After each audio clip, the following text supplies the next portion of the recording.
직장은 없지만 밥은 먹고 삽니다의 저자인 김성환 작가는 5년간의 직장 생활을 하다가 사직을 하고 431일간 세계 일주를 다녔습니다. 한 번은 유럽인들에게 휴양지로 많이 알려진 이탈리아 아래 몰타라는 섬에서 휴양도 하고 영어 공부를 하던 중에 이런 일을 경험했다고 합니다. 몰타 섬에서 50일 정도 체류를 했는데 40여일까지는 잘 보내다가 학원에서 제공해준 숙소에서 베드버그가 발생했습니다. 베드버그는 흔히 빈대라고 불리는 벌레에 물리는 증상인데요. 저는 유럽을 한 번도 가본 적은 없지만 유럽 여행을 하는 사람들에게는 이 베드버그는 굉장히 친숙하다고 합니다. 학원 측에서는 방역 조치를 한다면서 김성환 작가에게 개인 짐을 학원에 맡겨두고 필요한 짐만 챙겨서 임시 숙소로 가게 했다고 합니다. 그런데 문제는 이때부터 생겼습니다. 그렇게 방역이 끝나고 일주일 후에 숙소로 돌아와 보니 맡겨둔 짐이 감쪽같이 사라진 것입니다. 정확히 말하면 자기 짐만 없어졌답니다. 이제 며칠 후면 몰타섬을 떠나야 하기에 그때부터 학원 측과 책임 공방을 시작했습니다. 김성환 작가는 모든 것이 학원 측의 관리 부실로 생긴 문제이므로 학원 측이 배상을 하고 책임을 져야 된다고 주장을 했지만 학원 측에서는 자신들의 책임이 아니라고 발뺌을 했답니다. 그저 경찰에 도난 신고를 할 수 있도록 도와주겠다는 것이 전부였습니다. 경찰에 신고를 했지만 학원 측에서는 도의적인 미안함만 표시할 뿐 어떠한 보상이나 책임도 지지 않았습니다. 결국 김성환 작가는 몰타섬을 떠나는 그날까지 자기 짐을 찾지 못했습니다. 이 글의 뒷부분에서 김성환 작가는 이렇게 이야기를 합니다.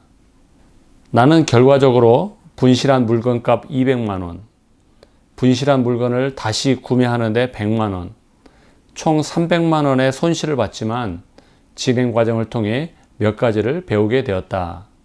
첫째, 40일 동안 어학 연수로 얻은 영어 실력보다 10일 동안 학원 측과 언쟁을 통해 얻은 영어 실력이 더 컸다.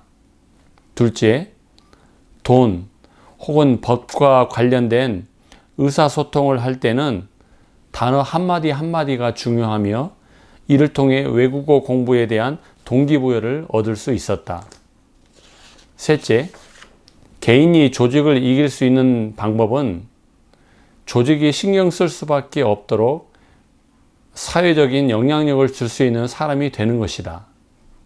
한마디로 힘 있는 사람이 되자는 말이죠. 이 정도면 잃어버린 300만 원보다 훨씬 더 가치 있는 것들을 배웠다고 말할 수 있을 것입니다. 그래서 김성환 작가가 쓴 이 글의 제목은 과정이 결과보다 중요하다입니다. 여러분은 어떻게 생각하십니까? 결과를 더 중요시합니까? 아니면 과정을 더 중요시합니까? 사실 우리 시대는 무슨 일이든지 빠른 결과를 원하는 세상입니다. 통신사마다 초고속 5G를 내세우고 택배 회사들이나 마트들은 로켓 배송 또는 새벽 배송이라고 빠른 배송을 광고합니다. 사정이 이렇다 보니 우리는 알게 모르게 빠른 것에 익숙해져 버렸고 빠른 결과를 내지 못하면 답답해하고 무능한 것으로 판단을 합니다. 하지만 오늘 본문의 이야기는 우리에게 결과보다 과정에 더 집중하게 합니다. 우선 오늘 이야기의 결과를 같이 읽겠습니다. 본문 15절과 16절입니다. 시작. 엘리야와 그 식구들이 여러 날 동안 먹었는데도 여호와께서 엘리야를 통해 말씀하신 대로 그 통에 밀가루가 떨어지지 않았고 그 병의 기름이 마르지 않았다. 엘리야와 사르밧 과부는 통에 밀가루가 떨어지지 않고 병의 기름이 마르지 않는 기적을 경험했습니다. 이것이 본문의 결과입니다. 쉽게 말해 프로바이더가 되시는 하나님이 공급하시는 은혜를 경험했다는 것이 본문 이야기의 결과입니다. 그런데 이런 기적이 어느 날 갑자기 하늘에서 뚝 떨어진 것이 아니죠. 그렇다면 이런 기적이 있기까지 어떤 과정이 있었을까요? 우리가 주목해야 할 부분은 바로 그 과정입니다. 왜냐하면 먹고 또 먹어도 밀가루통에 밀가루가 없어지지 않고 기름병에 기름이 마르지 않는 기적이라는 결과를 가져오게 했던 가장 중요한 요소가 과정 속에 있기 때문입니다. 그것은 바로 순종과 헌신입니다. 저를 따라 하시기 바랍니다. 순종과 헌신. 그러므로 본문에 나타난 순종과 헌신은 하나님의 기적을 경험하는 통로가 되었을 뿐만 아니라 이를 통해 프로바이더가 되시는 하나님이 공급해 하시는 은혜를 경험하는 통로가 되었다는 사실을 꼭 기억하시기 바랍니다.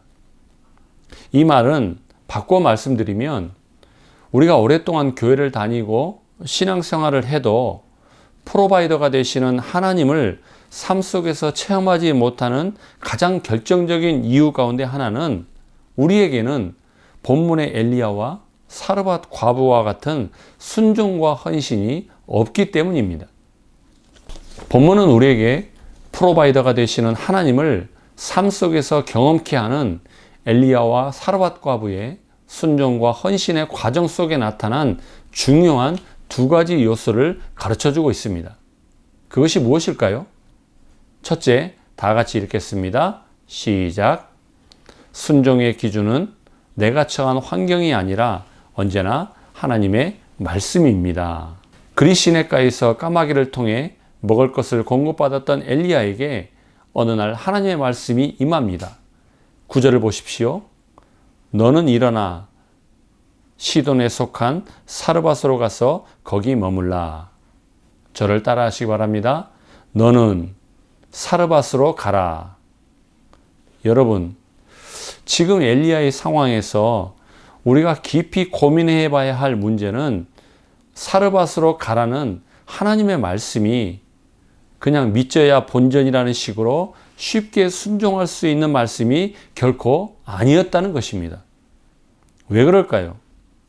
사르밧은 엘리야 당시 북이스라엘에 만연했던 바알 숭배의 교주와도 같았던 왕비 이세벨의 아버지 옙바알이 통치하던 시돈 지역에 속한 땅입니다. 엘리야의 입장에서는 안전한 곳으로 가도 마음을 놓기 어려울 텐데 하필이면 바알 숭배의 본고장이자 지금 엘리야를 죽이려고 혈안이 되어 있는 이세벨의 고향 땅으로 가라고 하셨기 때문입니다.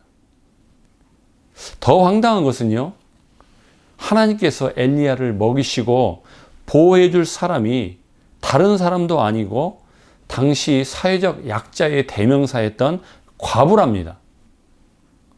그런 곳에서 그런 사람을 통해 엘리야를 먹이시고 보호할 테니 가라고 말씀하시는 것입니다. 여러분 같으면 이런 말씀을 들었을 때 선뜻 가고 싶겠습니까? 솔직히 말해 가고 싶지 않고 가기 꺼려지는 것입니다. 그런데 이어지는 10절을 보시면 엘리야는 하나님의 말씀에 지체 없이 순종했습니다. 그가 일어나 사르밧으로 가서. 여러분, 지금 엘리야가 처해 있는 환경이나 상황이 코로나 때문에 더 이상 사람이 살 수 없는 환경이어서 사르밧으로 거주지를 옮긴 거지요? 아니면 엘리야가 지금 거주하고 있는 곳에서 더 이상 돈을 벌거나 장사할 수가 없고 일할 수 있는 환경이 못 돼서 사르밧으로 거주지를 옮긴 거지요? 그럼 엘리야가 사르밧으로 갔던 행동의 기준은 뭘까요? 엘리야는요, 결코 자신이 처해 있는 상황이나 환경을 기준으로 삼아 움직인 것이 아닙니다. 오직 사르밧으로 가라는 하나님의 말씀이 엘리야가 순종했던 행동의 기준이었습니다. 그런가 하면 사르밧 과부도 마찬가지입니다. 15절을 보십시오. 그가 가서 엘리야의 말대로 하였더니, 따라하시 바랍니다. 그가 가서, She went. 그녀는 갔습니다. 사르밧 과부 역시 엘리야처럼 순종하고 갔습니다. 그렇다면 사르밧 과부에 있어서 순종의 기준은 무엇이었는지 13절을 다 같이 읽겠습니다. 시작. 엘리야가 그에게 이르되 두려워하지 말고 가서 내 말대로 하려니와. 사르밧 과부 역시 엘리야를 통해 선포되어진 가라는 하나님의 말씀이 행동의 기준이었습니다. 가라는 말씀에 순종해서 간 것입니다. 여러분, 우리의 삶에서 프로바이더가 되시는 하나님이 공급하시는 은혜를 체험하고 그 하나님을 나의 하나님으로 만나기 위해서는 순종과 헌신이라는 이 두 개의 과목은 반드시 이수해야 될 전공 필수 과목입니다. 그런데 그 순종과 헌신의 기준은 내가 처해 있는 상황이나 형편이 아니라 언제나 하나님의 말씀이 기준이 되어 움직여야 하는 것입니다. 아멘이십니까? 제가 중국에서 부목사로 섬기고 있던 2006년에 하나님께서 저에게 교회를 개척하라는 음성을 새벽 기도 시간에 여러 차례 말씀하셨습니다. 하지만 어디로 가라는 말씀은 없으셨기 때문에 저는 하나님께 구체적으로 지역을 말씀해 주시면 순종하겠다라고 기도했습니다.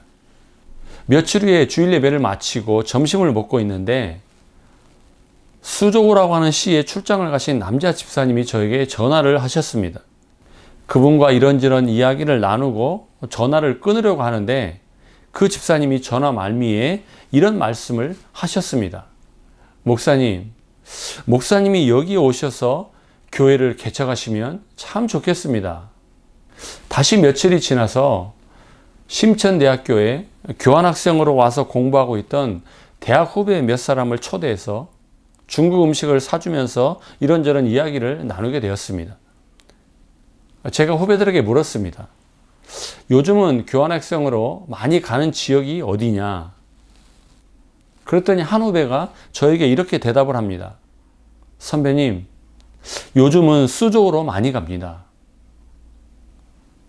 하나님께서는 저에게 교회를 개척하라고 말씀하시고 2번씩이나 서로 다른 사람들의 입을 통해 수조라고 하는 지역을 말씀해 주셨습니다. 다시 며칠이 지나서 한국으로 2달 동안 안식월을 다녀오신 담임 목사님이 그동안 수고했다면서 부목사님들에게 점심을 대접하셨습니다. 제가 그 자리에서 담임 목사님에게 이렇게 물었습니다. 목사님, 지금 한국에서 이쪽으로 바로 오신 건가요?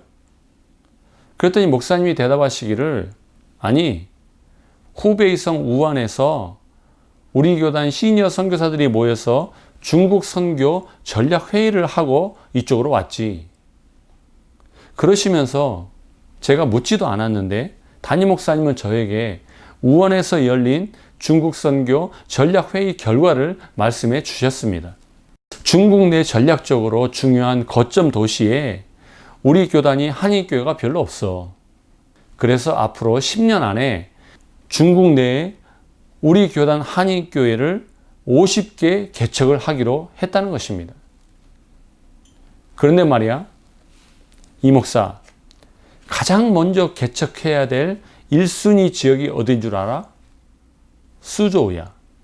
하나님은 저에게 기도 중에 교회 개척을 말씀하셨고 한 달도 안 되는 짧은 시간에 서로 다른 세 사람의 입을 통해 수조라고 하는 지역을 명확하게 말씀해 주셨습니다.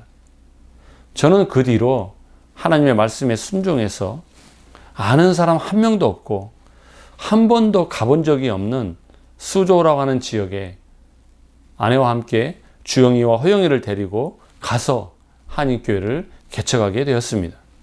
사랑하는 드림교회 형제자매 여러분, 전능하신 나의 주 하나님이라고 하는 찬양을 잘 아시죠? 이 찬양의 후렴에는 이렇게 되어 있는데요. 큰 목소리로 같이 읽겠습니다. 시작. 주의 말씀 의지하여 깊은 곳에 금을 던져 오늘 그가 놀라운 일을 이루시는 것 보라. 주의 말씀 의지하여 믿음으로 금을 던져 믿는 자에겐 능치 못함 없네. 아멘. 이 찬양은요, 누가복음 5장을 배경으로 만든 찬양입니다.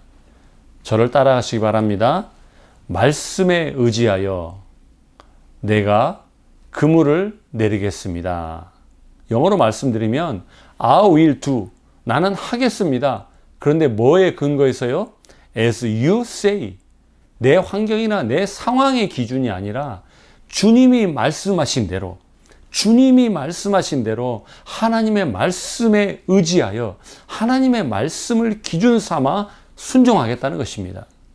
하나님의 말씀을 순종의 기준으로 삼고 행동하는 것은 오늘 본문에 나오는 엘리야나 사르밧 과부처럼, 그리고 누가복음 5장의 베드로처럼 인간적인 시각으로 볼 때는 정말 어리석게 보이고 때로는 정신 나간 사람처럼 보일 수도 있습니다. 그러나 중요한 것은 그렇게 말씀하시는 하나님은요, 이 말씀에 순종하는 사람과 함께 하신다는 사실입니다. 아멘이십니까? 그렇기 때문에 하나님의 말씀을 순종의 기준으로 삼아 행동하는 사람은 프로바이더가 되시는 하나님이 공급하시는 은혜와 기적을 경험하게 되는 것입니다. 오늘 이 시간에 예배드리는 여러분 가운데 코로나19로 인해 어떤 부족함과 어떤 결핍의 상황에 있다 하더라도 하나님의 말씀을 순종의 기준으로 삼고 우리의 프로바이더가 되시는 하나님이 공급하시는 은혜와 기적을 경험할 수 있게 되기를 주님의 이름으로 축원합니다. 순종의 과정 속에 나타난 두 가지 중요한 요소, 두 번째를 같이 읽겠습니다. 시작. 순종도 먼저 할 일이 있고 나중에 할 일이 있습니다. 등고잡이라는 말이 있습니다. 높은 곳에 오르려면 먼저 낮은 곳에서 출발해야 한다는 뜻인데요. 바꿔 말하면 모든 일에는 순서가 있다는 말입니다. 그렇습니다. 모든 일에는 순서가 있고 절차가 있습니다. 이것은 인간의 일이나 자연의 일이나 마찬가지입니다. 그런데요, 순종에도 순서가 있습니다. 본문 13절을 다 같이 읽겠습니다. 시작. 엘리야가 그에게 이르되 두려워하지 말고 가서 네 말대로 하려니와 먼저 그것으로 나를 위하여 작은 떡 한 개를 만들어 내게로 가져오고 그 후에 너와 네 아들을 위하여 만들라. 이 말씀에 보시면 먼저가 나오고 그 후에가 나오죠. 순서가 있다는 것입니다. 어떤 순서가 있을까요? 엘리야를 위해 떡을 만들어 오는 순종이 먼저고, 그리고 나서 너 자신과 아들을 위하여 떡을 만들라는 것이 그 다음에 해야 될, 나중에 해야 될 순종입니다. 가난한 사르밧 과부는 통에 남은 한 움큼의 밀가루와 병에 조금 남은 기름으로 떡을 만들어 아들과 함께 이 땅에서의 마지막 한 끼 식사를 하고 한많은 이 세상을 끝내려고 합니다. 그런데 벼룩의 간을 빼먹는 것도 아니고 어쩌면 이렇게 매정하고 이기적일 수 있습니까? 그게 아니라면 이 말씀은 도대체 무슨 의미일까요? 떡을 만들어 먼저 엘리야에게 가져오라는 것이 아닙니다. 하나님께 먼저 드리라는 것입니다. 하나님께 먼저 드리라는 것은 하나님이 떡을 좋아하신다거나 하나님이 배고프시기 때문에 그렇게 말씀하시는 것이 아니죠. 지금 내 손에 쥐고 있는 것, 내 생명을 주관하고 있다고 생각하고 믿고 있는 것들을 먼저 내려놓으라는 것입니다. 단순히 내려놓기만 하라는 것이 아니라 생명의 주인 되시는 하나님을 전적으로 신뢰하라는 엄청난 하나님의 도전의 말씀입니다. 지금 사르밧 과부는요, 죽느냐 사느냐의 기로에 서 있습니다. 생사의 기로에 서 있다는 것입니다. 마지막 한 끼 식사를 할 수 있는 밀가루와 기름은 그녀가 손에 쥐고 있는 최후의 보루입니다. 마치 목숨과도 같은 것입니다. 그런데 그걸 내려놓으면 죽는 거죠. 그런데도 하나님은 나를 신뢰한다면 그것을 내려놓으라고 말씀하십니다. 사랑하는 드림교회 형제자매 여러분, 하나님께 먼저 내려놓으라는 것은 결코 포기하라는 말이 아닙니다. 하나님께 맡기라는 도전의 말씀입니다. 나의 건강, 학업, 직업, 사업, 진로, 취업, 사랑, 결혼, 심지어는 내 생명까지도 하나님께 온전히 맡기라는 것입니다. 그것이 내가 먼저 해야 될 순종입니다. 순종이라고 하는 것은 결과를 미리 알고 하는 것이 아닙니다. 말씀하시는 하나님에 대한 인격적인 신뢰를 바탕으로 생명의 주인 되시는 하나님께 먼저 내려놓고 맡기는 순종을 하게 되면 우리의 프로바이더가 되시는 하나님의 공급하심은 자연스럽게 뒤따라오게 되어 있습니다. 그렇습니다. 저를 따라하시기 바랍니다. 순종할 때 말씀대로 이루어집니다. 아멘이십니까? 하나님이 공급하시는 은혜를 삶 속에서 경험하고 싶으십니까? 하나님께서 말씀하시는 대로 이루어지는 역사를 보고 싶으십니까? 그렇다면 순종하고 헌신하십시오. 기록된 하나님의 말씀인 성경에 순종하고 헌신하십시오. 주님이 핏값을 주고 세우신 주님의 몸된 교회에 순종하고 헌신하십시오. 사랑하는 여러분, 본문은 엘리야와 사르밧 과부의 순종과 헌신의 과정 속에 나타난 두 가지 중요한 요소를 우리에게 가르쳐주고 있습니다. 첫째는 순종의 기준이 나의 상황이나 형편이 아니라 하나님의 말씀이 되어야 한다는 것이며, 둘째는 하나님께 순종하는 것이 먼저 해야 할 순종이라는 것입니다. 왜 하나님께서 우리에게 이와 같은 순종과 헌신을 요구하시는지를 말씀드리면서 오늘 설교의 결론을 내리고자 합니다. 그 이유는 나의 순종과 헌신을 통해 프로바이더가 되시는 하나님이 공급하시는 은혜로 나도 살고 다른 사람도 살리기 때문입니다. 본문 16절을 다시 읽겠습니다. 여호와께서 엘리야를 통하여 하신 말씀같이 통에 가루가 떨어지지 아니하고 병에 기름이 없어지지 아니하니라. 가난한 사르밧 과부가 순종하고 헌신했더니 엘리야를 통하여 하신 말씀대로 이루어졌습니다. 뿐만 아니라 사르밧으로 가라는 하나님의 말씀에 순종했던 엘리야의 순종은 가난한 과부를 통해 공급하시는 하나님의 은혜로 자신도 살았습니다. 더 나아가 자살 직전에 있던 가련한 과부를 살렸고 그녀의 아이를 살렸고 궁극적으로는 한 가정을 살렸습니다. 또한 사르밧 과부의 순종은 엘리야를 살렸습니다. 한마디로 엘리야와 사르밧 과부는 서로가 서로에게 프로바이더가 되시는 하나님의 공급하심을 경험하게 하는 기적의 통로가 되었던 것입니다. 사랑하는 드림교회 형제자매 여러분, 오늘 코로나 팬데믹 시대에 하나님께서 저와 여러분에게 요구하시는 삶은 바로 이런 삶입니다. 어렵다고 힘들다고 세상과 담을 쌓고 나 혼자만 사는 것이 아니라 모두가 어렵고 힘든 이때에 나의 순종과 헌신을 통해 나도 살고 다른 사람도 살리는 인생, 서로가 서로에게 하나님의 공급하시는 은혜를 경험하게 하는 기적의 통로가 되는 인생, 바로 이런 인생을 하나님은 우리에게 원하신다는 것입니다. 그렇다면 오늘 저와 여러분이 순종하고 가야 할 사르밧은 어디입니까? 오늘 저와 여러분이 살려야 할 사르밧 과부는 누구입니까? 코로나19로 어렵고 힘든 때를 살아가고 있지만 이번 한 주간도 나의 순종과 헌신을 통해 프로바이더가 되시는 하나님이 공급하시는 은혜를 경험할 뿐만이 아니라 나도 살고 다른 사람도 살리는 서로가 서로에게 기적의 통로가 되시는 여러분이 되시기를 주님의 이름으로 축원합니다. 기도하시겠습니다. 사랑과 은혜가 풍성하신 하나님 아버지, 전 세계적인 코로나 팬데믹 상황으로 많은 사람들이 어렵고 힘든 시간을 보내고 있습니다.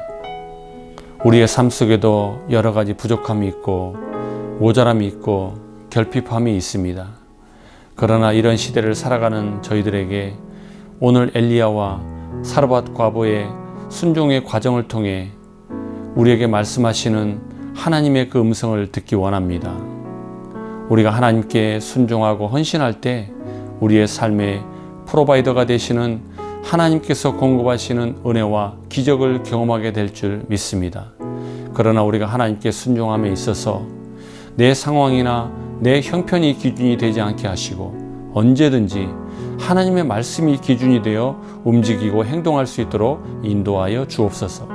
아울러 또한 하나님께 먼저 순종하는 순종의 순서도 잘 지켜나가기를 원합니다.